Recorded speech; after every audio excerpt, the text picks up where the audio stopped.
Ladies and gentlemen, boys and girls, I present to you the Bordens.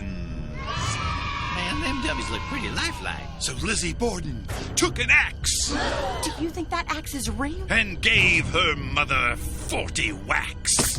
Oh, God, that's disgusting. And when she saw what she had done, oh my goodness, what have I done? She gave her father 41. Die,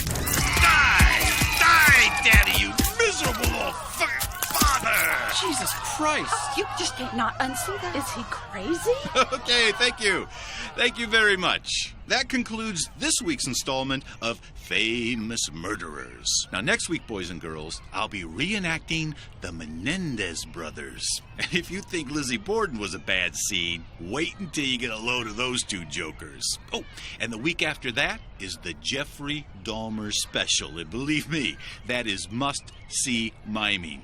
Okay, I'm going to take a little break right now, but I'll be back here at this very spot at 1 p.m. So thank you again, and remember, life's tough.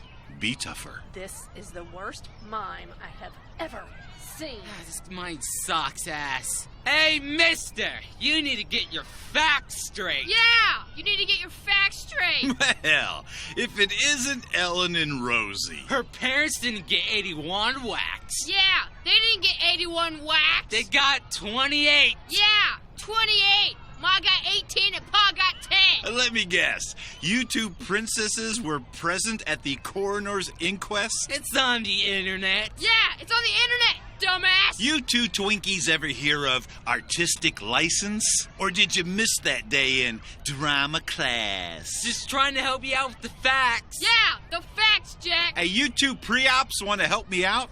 Ask me nicely, and I'll let you play the Bordens in the afternoon show. Oh, that's okay. We'll pass. Yeah, we passed. And you still suck. Yeah, you still suck. Well, you ladies let me know if you change your mind. Mike, Oh, hey, Doc. who were those boys? Nah, they're just a couple of punks always out here busting my balls.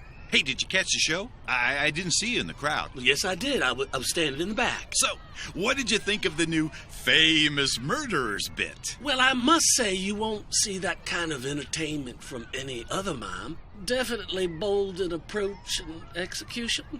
I'm sensing a butt. Well, it's a bit, dare I say, graphic. You really think so? Well, there's an awful lot of blood, and the dummies are frightfully realistic. Especially the splattering brain matter. Well, I am trying to go for a true-to-life experience. I mean, even if the rhyme isn't completely accurate. And if you think these dummies are impressive, wait till you see the heads in the refrigerator for the Dahmer show. Well, I'm just saying maybe it's a little, forgive the pun, overkill? You really think so? I mean, kids see worse in the video games they play. Well, maybe the older kids, but most of your audience is under 10 with helicopter bombs who get triggered at the slightest little thing. And although your production values are top-notch, I bet they can spawn some nightmares. Yeah, kids today are pussies. I'm just trying to jazz up the act, trying to be different. I mean, anybody can get trapped in a box or walk against the wind. Well, that's funny. I've never seen you do those bits. Well, I can do them. I just don't because everybody else does them. Again, trying to differentiate myself from all the other mimes out there. I mean, hell, anybody can do this. Or this. Or even this. Hey, that was pretty good. So you see, I can do that stuff. Mike, you don't have to prove anything to me. Everybody thinks that Silent Sam is so wonderful because he does a really nice flying the kite bit. I've seen him do it. It is quite good. But I can do it just as well. I don't doubt it. But can Silent Sam do a Jack the Ripper or John Wayne Gacy? Yeah, I don't think so.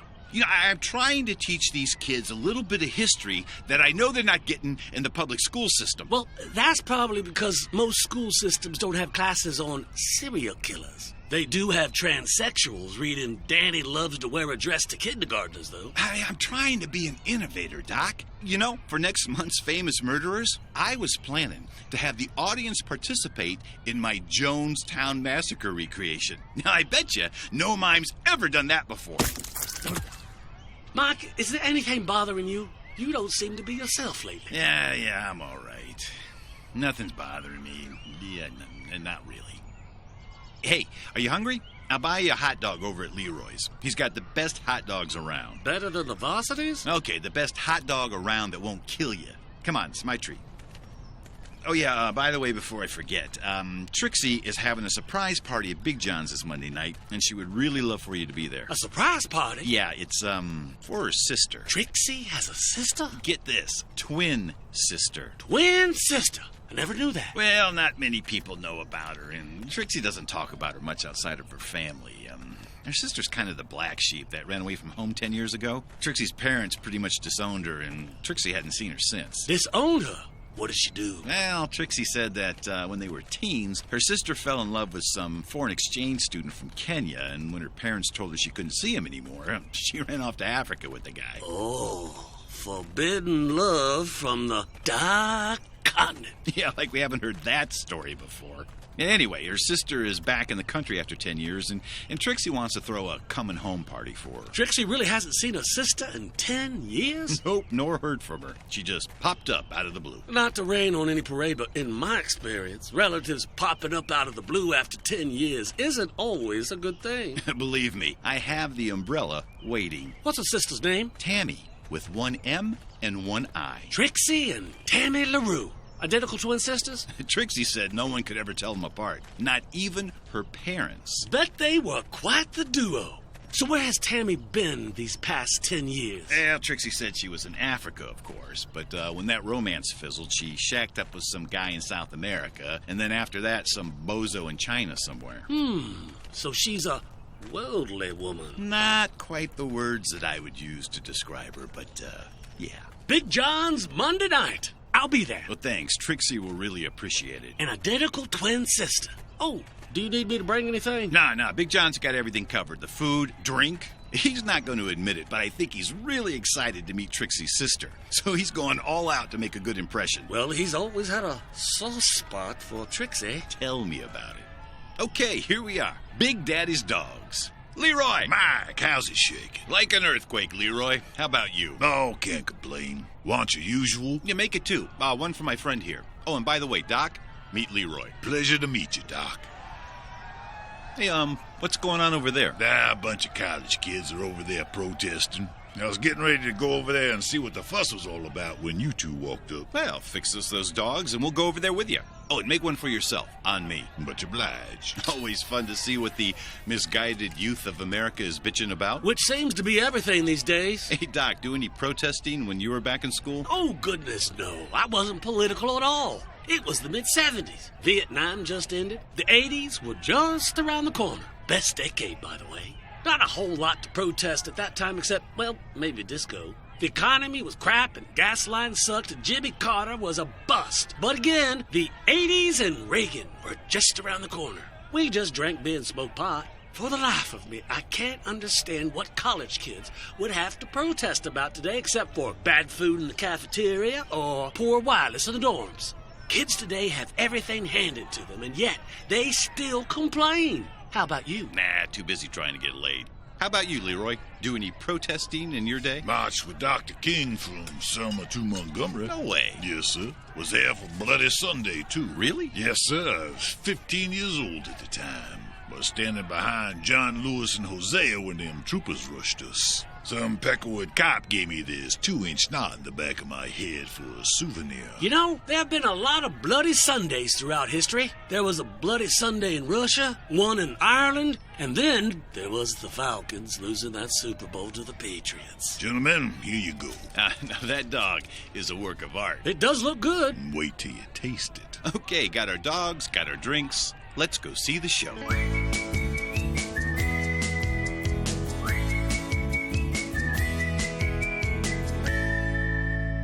Jebediah Peachtree was an evil man. He was a slave owner and a traitor who fought for the Confederacy.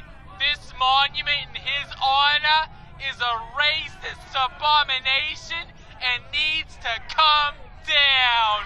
It's a symbol of the white patriarchy, and it is obscene! We are the revolution! Okay, now stuff like this just sticks in my craw. Gentlemen, excuse me a minute while I mess with these young'uns. Yes. It is a symbol of racism and injustice. You're a white boy with a megaphone. Are you speaking to me? You a white boy with a megaphone, ain't you? Are you assuming his gender? Darling, I knows his gender. It's his sexuality that is a bit in question. Now, boy, what you doing out here riling all these people up for? We've denounced our white privilege and stand here with our black brothers in our fight against oppression, bigotry, and hatred! Your black brothers? I only see 3 candy-ass white kids. Jerome isn't white. What, that other boy with the fucked up kid and play hairdo, he's black? Yes, I am. Son, you be passing. Hell, I take Dumb's darker than you. I'm mixed. Daddy black or white? He's black. Well, that means you got an ugly mama. Now, look here. Y'all say that Jebediah Peachtree was an evil man. He owned slaves and that he was a traitor to his country. So the man owned slaves. Lots of people owned slaves back in those days. George Washington and Thomas Jefferson owned slaves. So he fought for the wrong side and was a traitor to his country. So was Washington and Jefferson and anybody else who fought against the British back in 1776. Traitors to the king and England. You gonna tear their statues down too? If we have to. Why do you, my black brother, defend this atrocity? Oppression, bigotry, and hatred will not be tolerated! I ain't defending that statue, but I am defending its right to exist. Now look at here, that statue's been standing in this park for what, more than 130 years, and ain't nobody paid it no never mind until now. What does it stand for? Oppression? Bigotry? Hatred? Maybe. Maybe that's why they put it up. But then again, maybe not. No one really knows anymore. People who put that statue up long been dead and gone. Their reason for putting it up long been dead and gone too. Don't matter no more. We a different country now. At least I thought we was. Until I hear your generation bitching and complaining about something you ain't never lived. Now, ain't no slaves in my family tree, but I lived Jim Crow right here in Atlanta. Little black kid wondering all the time why I couldn't go and do what all the little white kids did. Being told by my elders to don't get uppity and oh lordy, lordy, lordy, don't make waves. Y'all ever hear them coloreds only bathrooms? Oh, sure you have, but you ain't never lived it. No, they didn't have toilets in them coloreds only bathrooms. No, sir, just a hole in the floor like they have in Japan. Japanese squatting like a dog in the yard. And sometimes you didn't even have that. So you just make do on the floor. Didn't have no toilet paper in them bathrooms neither, no sir. Had no way to wipe your hole, so your drippings just stay in your drawers. If you did find a bathroom with a toilet, that toilet was filled with copperheads. That's right, white people put copperhead snakes in the toilets. You'd sit on down to do your business, and a big old copperhead would come on up and bite you on the behind, and your behind would swell up like a beach ball.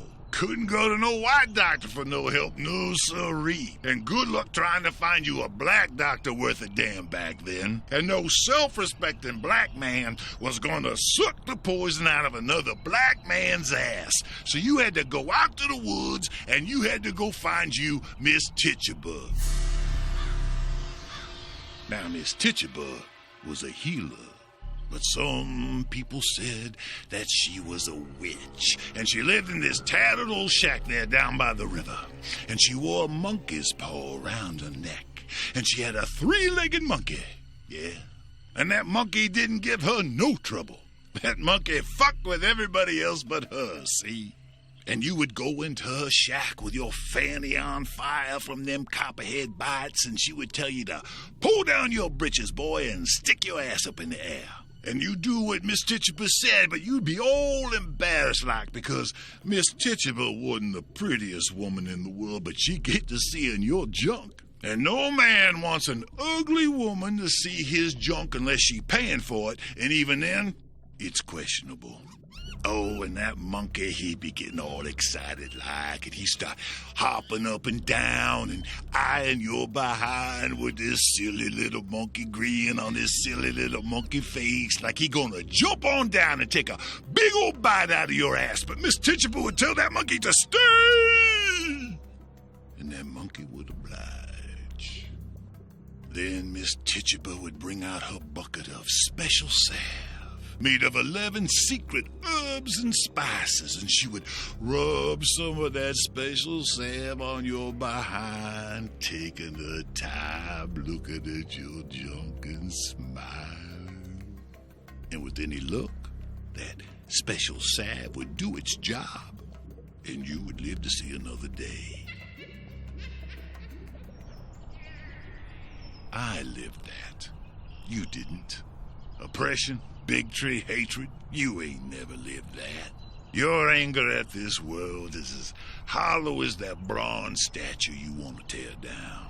Your generation has been given everything thanks to the blood of the generations that came before you, and the best your generation can do is dishonor their legacy with your contempt. Now, I'm way too old for this kind of foolishness, so you want to tear that statue down? You go ahead, you tear it down. Tear them all down, see where it gets you. Be burning books next. Now, I guess it all comes down to perspective, and mine trumps yours because I lived it. Now, you all look at that statue, and you see a symbol of hate. I look at that statue, and I see a reminder of how far we've come, or how far we've overcome. Y'all want to know what that statue stands for? It stands for nothing. That's right, nothing. All that statue is a place where the birds can rest and take a shit. Don't listen to that Uncle Tom. He doesn't know what he's talking about. He's a house Negro! Tear that statue down! Tear it down! That's it! Make sure those ropes are secure! Down. Now pull! No cops!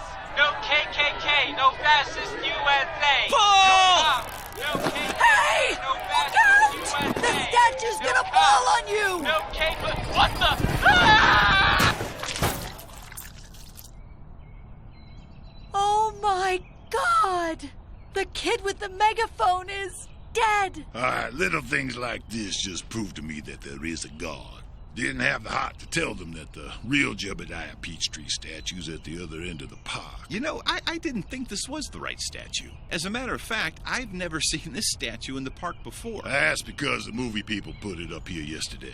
It's a set piece for some new superhero movie they be shooting here next week. It looks like Jebediah Peachtree, but I think it's supposed to be Odin or some other mythical Norseman motherfucker. Well, if you had to define irony.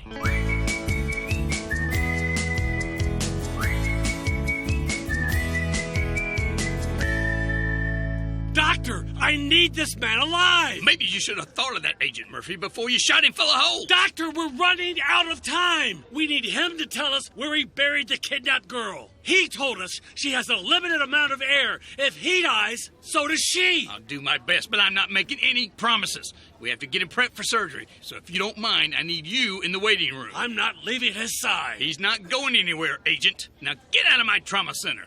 Nurse, take this man to ER 8. Stat! Yes, Doctor.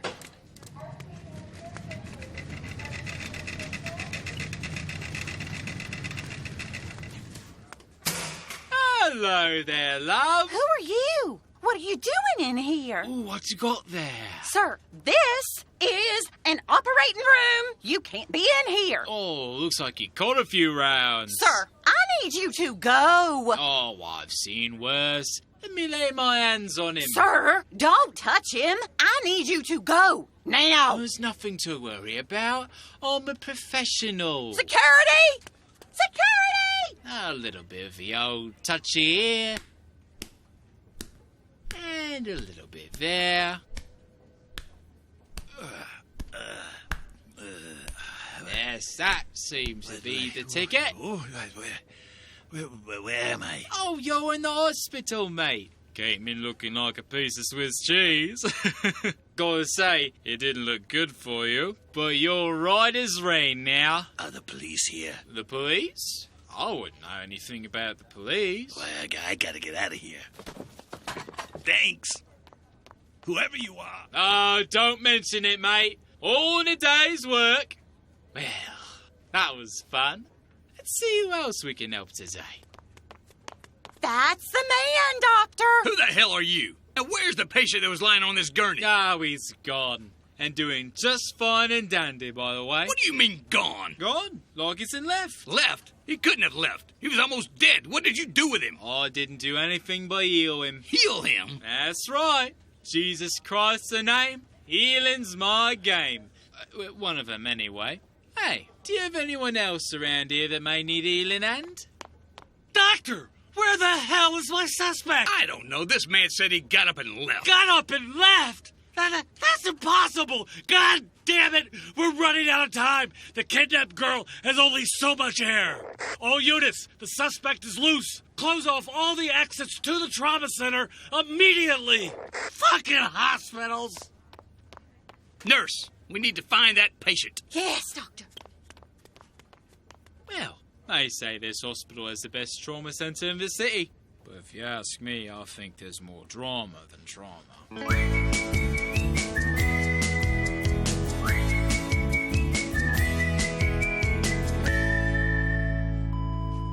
Well, we did the best we could. Call it. 5:43 p.m. Were we able to contact his parents? Not as yet. He has 2 friends waiting in the hall. They've been here for hours. They were with him when the incident happened. Very well. I'll inform them. Yes, Doctor.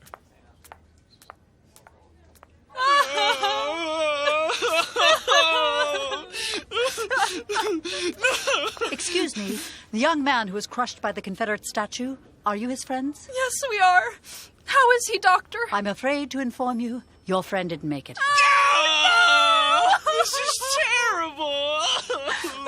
Doctor, do his parents know? Not that I know of. We're trying to contact them. Oh, they're out of town. They are? Yes, in Aruba at some swingers retreat. Oh, I didn't know that. That they were swingers? No, that they were out of town. Oh, they're bastards, the both of them. Swinging while their son lies dying. Well, technically he's not dying. He's dead. So... May we see him, Doctor? For a few minutes, sure. Thank you.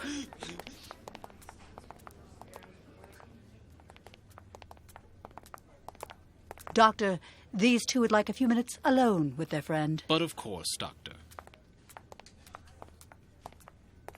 Oh, he looks so peaceful. He looks dead. Oh, we never should have pulled down that statue. What were we thinking? We weren't thinking, and it cost us our friend's life. Oh, that old Uncle Tom was right. We acted like mindless animals. Ours is a spoiled, selfish generation. We believe the world didn't exist before we were born, and our ignorance of the past will be our downfall. I can't believe I'm about to say this. Say what? I'm ashamed to call myself a social justice warrior. Me too. The term seems so meaningless now. It does. We're young and beautiful. Life is beautiful. We'll never have this time in our lives again. We should be enjoying life, not pissing on it. We'll have plenty of time for that when we're old and bitter. You're so wise. You know, I haven't cried this much since the night of the 2016 presidential election. Me too. Oh, who is it? Hey there, young people. Why the long faces? You would think someone died in here. Someone did. Our best friend. Oh, I'm sorry to hear that. What did him in? A Confederate statue fell on him. Really? Wow. And how did that happen? We were holding a protest rally in the park, and we were pulling it down. He got underneath it, and If you could define irony. How could we have been so stupid? Rhetorical question, I'm sure. But let me ask you this. Did you learn anything from your actions? What do you mean? Like, steer clear from a statue when a rabid mob is pulling it down? No, not exactly. Well, if we had to do it all over again, we would just let that stupid statue stand. No one really gave a shit about it in the first place. Stupid people may have put it up, but stupider people tore it down. Is that what you mean? Close enough. Tell you what, turn that op monitor back on. Go on. Okay. All right, now, watch closely. Nothing up my sleeve. What are you going to do? Just watch. A little the old touchy here, and a little there. Oh my God! Something like that. I don't believe my eyes! Hey guys, what's going on? What happened? You're alive! Where am I? You're in the hospital! You were dead, and this man laid hands on you and... He brought you back to life! What? What are you saying? That I was dead? Yes, and very too. No need to thank me. I'll do this all the time. Who are you, mister? I'm Jesus Christ. Jesus Christ? I don't believe in Jesus Christ. You don't? No, I'm an atheist. I don't believe in God or Jesus or heaven or any of that crap. Don't believe in God, you say? Hell no. Oh, well, that's unfortunate. Sorry, mate. You tell my father that when you see him.